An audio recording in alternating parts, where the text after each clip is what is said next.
नगर महापालिका निवडणुकीच्या पार्श्वभूमीवर छत्रपती संभाजीनगरमध्ये बराच हाय व्होल्टेज ड्रामा देखील पाहायला मिळाला.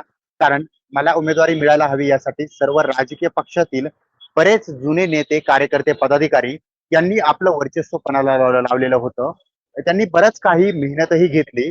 मग तो खर्च करायचा असेल किंवा लोकांसोबत पोहोचण्यासाठी जी संवाद यंत्रणा असेल ती त्यांनी पूर्णपणे राबवली. मात्र बऱ्याच जणांना ऐन वेळेला उमेदवारी मिळालेली नव्हती. त्यामुळे छत्रपती संभाजीनगर या निवडणुकीमध्ये सर्वाधिक जास्त गाजलं. कारण तिकीट मिळालं नाही, त्यामुळं व्हायरल झालेली मावशी देखील गाजली. आणि आणखी एक महत्वाचं म्हणजे छत्रपती संभाजीनगरमध्ये सर्वाधिक जास्त चर्चेत असलेलं ते म्हणजे नेत्यांना अडवलं, त्यांना जाब विचारला आणि कुठंतरी तिकिटाची मागणी केली. त्यानंतर पक्षात बऱ्याच मोठ्या प्रमाणामध्ये बंडखोरी देखील झाली. नाराज झालेल्या या ठिकाणच्या काही जणांनी, इच्छुक उमेदवारांनी, कार्यकर्त्यांनी, पदाधिकाऱ्यांनी दुसऱ्या पक्षामध्ये जाऊन आपल्याला कुठेतरी उमेदवारी मिळेल हीच अपेक्षा व्यक्त करत दुसऱ्या पक्षामध्ये जाण्याचा त्यांनी निर्णय घेतला. बंडखोरी आणि अपेक्षा अर्ज दाखल करणं ही प्रक्रिया देखील पाहायला मिळाली. मात्र प्रचार तोफा थंडावल्याच्या नंतर याआधी जे इतर नेते आहेत त्यांनी स्वतःची प्रतिष्ठा पणाला लावली. मोठ्या संख्येमध्ये छत्रपती संभाजीनगरमध्ये राजकीय पक्षांचे वरिष्ठ नेते दाखल झालेले होते. मग त्यांनी काही कार्यक्रम घेतले, एकमेकांशी संवाद साधण्याचा प्रयत्न केला. डिजिटल प्रणालीच्या माध्यमातून मुख्यमंत्री देवेंद्र फडणवीस यांनी आपला संवाद जो आहे तो डिजिटल स्क्रीनच्या माध्यमातून साधला. आणखी एक महत्वाचा मुद्दा नवा तो देखील उपस्थित करण्यात येतो. छत्रपती संभाजीनगरमध्ये शिवसेना उद्धव बाळासाहेब ठाकरे पक्षाचे सर्वेसर्वा उद्धव ठाकरे यांची देखील सभा झाली.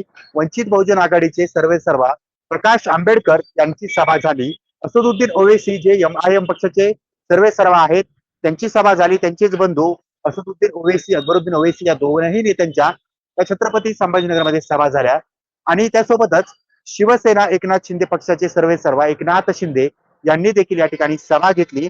म्हणजे हे सर्व काही प्रकार जो आहे तो या ठिकाणी पाहायला मिळाला. म्हणजे ही सभा फक्त सभा नाही, तर सर्व राजकीय पक्षाची प्रतिष्ठा जी आहे ती छत्रपती संभाजीनगरमध्ये पणाला लागल्याच्या नंतर आपले उमेदवार निवडून आणावेत यासाठी हा प्रचार जो होता, त्या सभा ज्या होत्या त्या पाहायला मिळालेल्या होत्या. या माध्यमातून जे नाराज झालेले पदाधिकारी होते त्यांनी आपला संताप व्यक्त केला.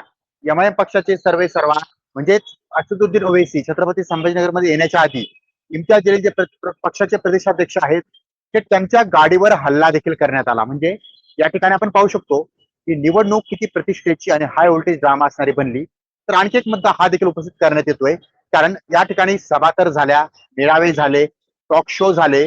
तर हे सर्व या ठिकाणी सुरू असताना जागा वाटपावरूनचा वाटपाचा जो तिढा होता तो या ठिकाणी पाहायला मिळाला.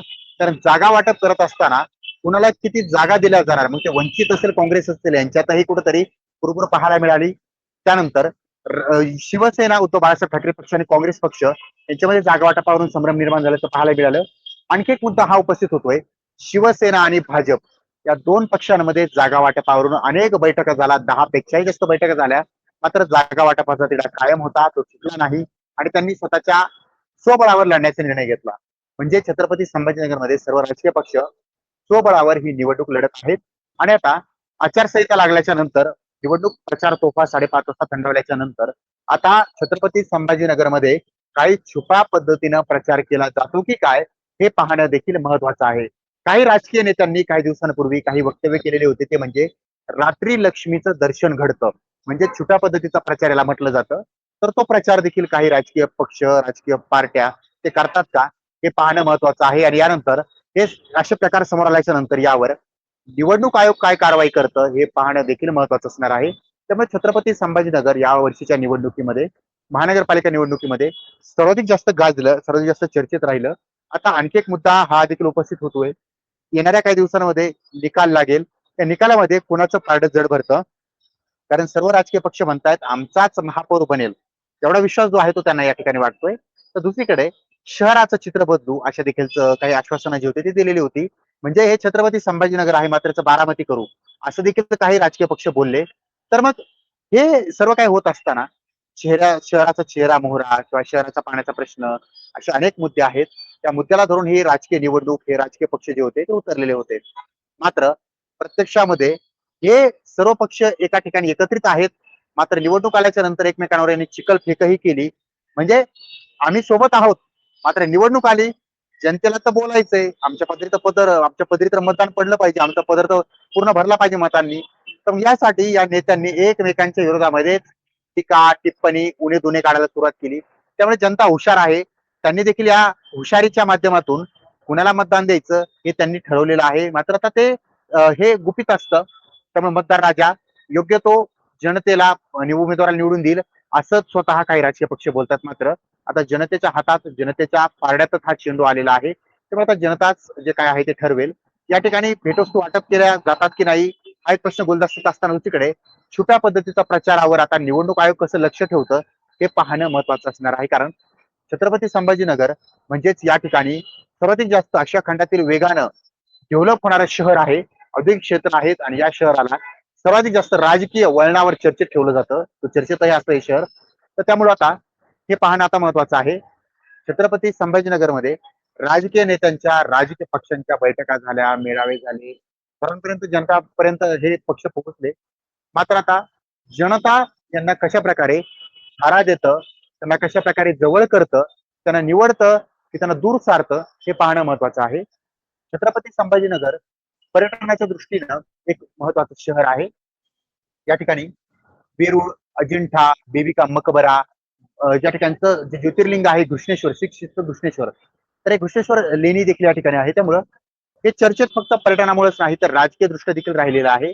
राजकीय नेत्यांचे सर्वाधिक जास्त पद या ठिकाणी देणं, काही निवडक पक्षांचे सर्वाधिक जास्त आमदार या ठिकाणी असणं, म्हणजे छत्रपती संभाजीनगर फक्त एक शहर राहिलेलं नाहीये, तर राजकीय पक्षांचं एक रणांगण तयार झालेलं आहे. कोणताही राजकीय पक्ष असेल, तो जर प्रयोग राबवायचा असेल तरी तो याच भूमीत राबवतो आणि त्यानंतर कुठेतरी हे पक्ष पुढे जातात.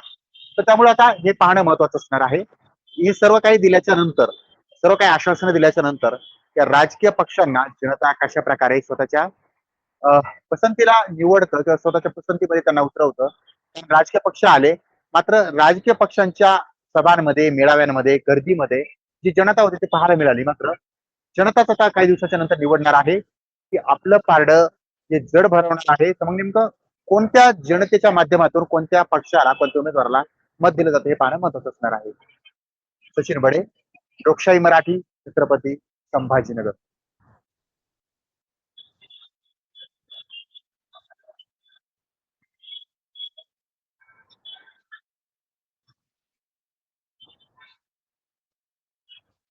ठीक करू.